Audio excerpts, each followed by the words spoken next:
Hello friends, welcome to my channel vacancy vibes. तो आज के इस वीडियो में आप जानेंगे कि बिहार जीविका के फॉर्म के बारे में, तो किस तरह से इसको फॉर्म भरना है और कौन-कौन सी गलतियां लोग ना करें तो बेहतर होगा ताकि आपका फॉर्म रिजेक्ट ना हो।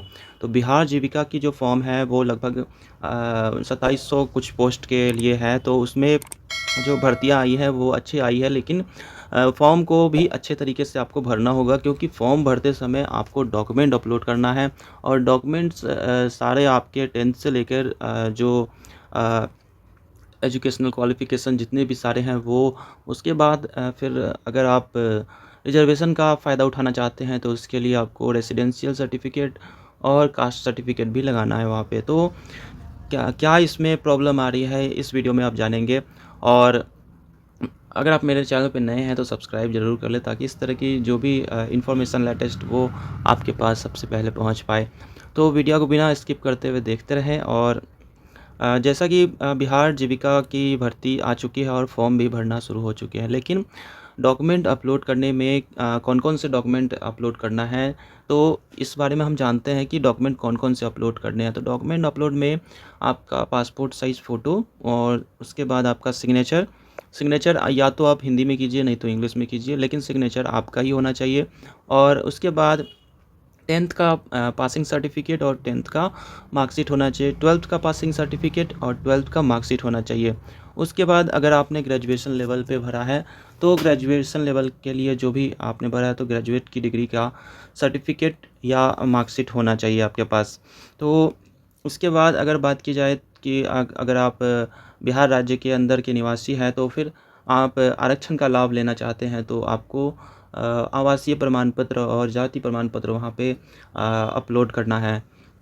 और इसके बाद और भी अन्य डॉक्यूमेंट्स भी अपलोड आप कर सकते हैं, वो सब ऑप्शनल में, लेकिन इतने जो मैंने बताया है वो सभी कंपल्सरी है। और इसके बारे में आगे बात करते हैं कि क्या करना है क्या नहीं। तो इसमें जो आपका फ़ोटो है वो 50 से 80 केबी का होना चाहिए। अगर फ़ोटोग्राफ अपलोड कर रहे हैं आप अपना तो उसमें कम से कम 200 डीपीआई का होना चाहिए फ़ोटो। और फ़ोटो या फिर सिग्नेचर को सही ढंग से नहीं कर पा रहे आप अपलोड, या फिर नहीं आप इसको बना पा रहे हैं तो आप कमेंट करके ज़रूर बताएं, ताकि इसके लिए मैं वीडियो ले आऊँ ताकि आपको अच्छे से समझ में आ जाए, आपकी भी मदद हो जाए।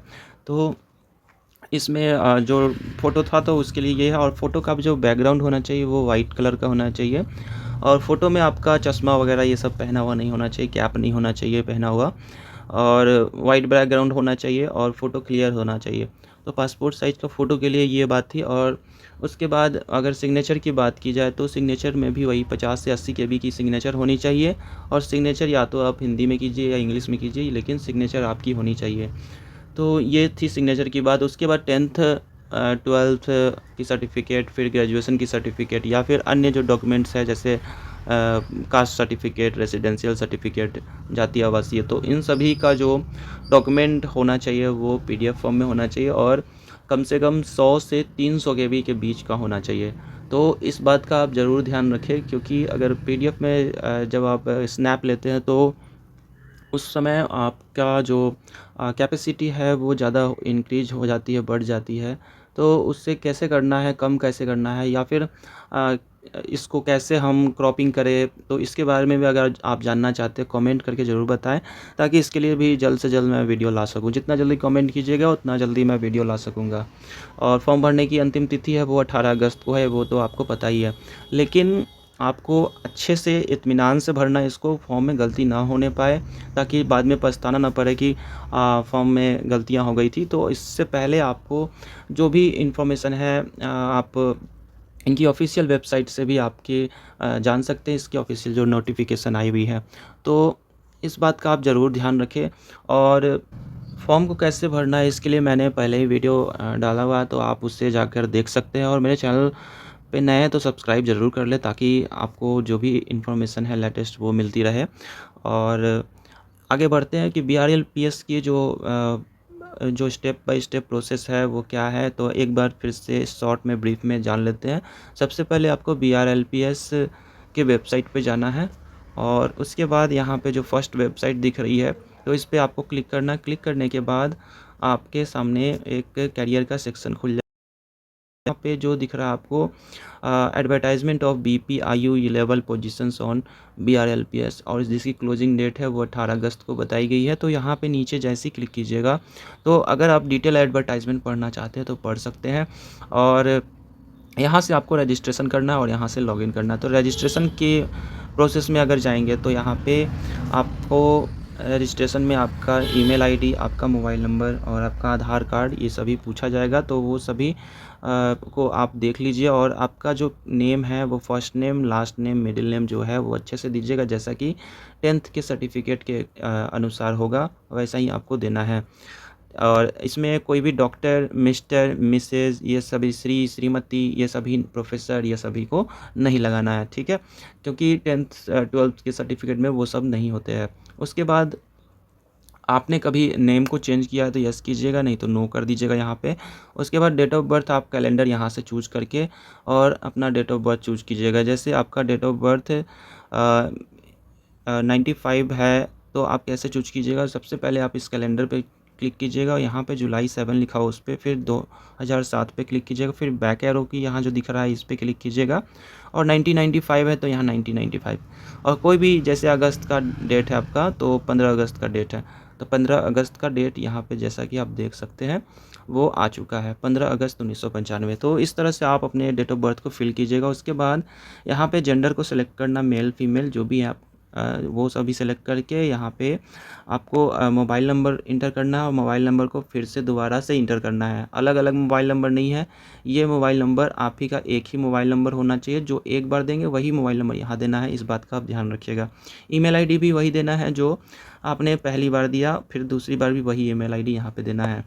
उसके बाद यहाँ पे जनरेट ओटीपी का एक बटन दिख रहा है, तो जैसे ही इस पर क्लिक कीजिएगा तो आपके मोबाइल नंबर जो आपने दिया है रजिस्टर्ड या फिर आपने जीमेल आईडी जो दिया है उस पर आपका ओटीपी आ जाएगा। और यहाँ पे ओटीपी डालने के बाद फिर आई एग्री पे जाकर और यहाँ पे ये कैप्चा कोड को फिल कर दीजिएगा। कैप्चा कोड फिल करने के बाद रीवेरीफाई कीजिएगा और रीवेरीफाई जैसे ही क्लिक कीजिएगा तो वैसे ही नीचे आपका जैसे कि यहाँ आपका नेम लिखा हुआ होगा और यहाँ पे टिकिंग मार्क होगा, यानी कि आपका जो नाम यहाँ पे दिया हुआ है ये क्या ये सही है, आप वेरीफाई करेंगे तो यहाँ टिक करना है आप माउस की मदद से।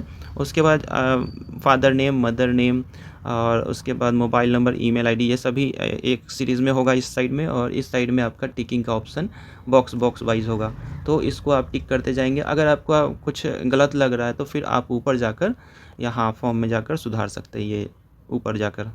तो यहाँ पे अगर आपका नाम गलत हो गया तो यहाँ पे जा सुधार सकते हैं। फिर यहाँ पे फिर बाद में फिर रीवेरीफाई कीजिएगा और ओके कीजिएगा ओटीपी देने के बाद। तो इस तरह से फॉर्म का फर्स्ट स्टेप होता है। सेकंड स्टेप में आपको जो डॉक्यूमेंट अपलोड का काम है वो करना है और आपकी जो मैरिटल स्टेटस या जो भी एड्रेस वगैरह है वो थर्ड स्टेप में आएंगे और लास्ट स्टेप में आपका पेमेंट का ऑप्शन आएगा। तो इस तरह से आपको सारा फॉर्म को फिलअप करना है और जो भी आप डॉक्यूमेंट अपलोड करेंगे इस बात का आप ध्यान रखें कि जो भी पीडीएफ फाइल है वो 100 से 300 केबी के बीच होना चाहिए, 100 से 300 केबी के बीच होना चाहिए। और जो फ़ोटो की जो साइज़ है वो पासपोर्ट साइज़ फ़ोटो है या फिर सिग्नेचर आपको देंगे आप जब, तो फ़ोटो और सिग्नेचर का जो साइज़ है वो 50 से 80 केबी के बीच होना चाहिए और वाइट बैकग्राउंड होना चाहिए आपका फ़ोटो के लिए। तो ये थी डॉक्यूमेंट से रिलेटेड जो भी अपलोडिंग करना है उससे जुड़ी जानकारी। वीडियो अगर अच्छी लगी तो लाइक ज़रूर करें और दोस्तों के साथ भी शेयर करें और मेरे चैनल को सब्सक्राइब ज़रूर कर दें ताकि इस तरह की जो भी लेटेस्ट इन्फॉर्मेशन वो आपके पास सबसे पहले पहुंच पाए। तो वीडियो में बने रहने के लिए धन्यवाद और थैंक यू फॉर वॉचिंग।